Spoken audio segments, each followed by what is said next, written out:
Hello everybody, welcome back. Today as well we have got you another video. In this video I'll show you how you can sign up on Xoom.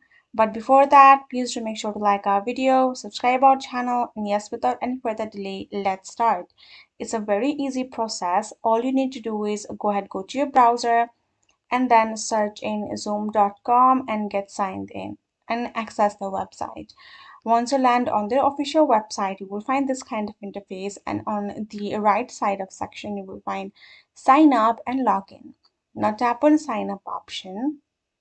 Now there are two options available. You can sign up with your PayPal. Now the thing is, if you already have your PayPal account, you can tap on login with PayPal directly. You don't need to go through a signing up process on Xoom. You can tap on continue with your PayPal account's information.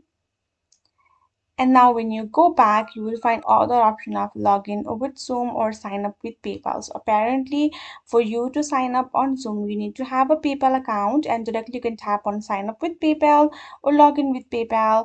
Sign up with Xoom, and that means that you have to go to sign up with PayPal and get yourself a PayPal account alongside having the service of Xoom.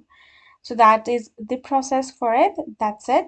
Hope this video helped. Thank you so much for watching. I will see you guys in our next video.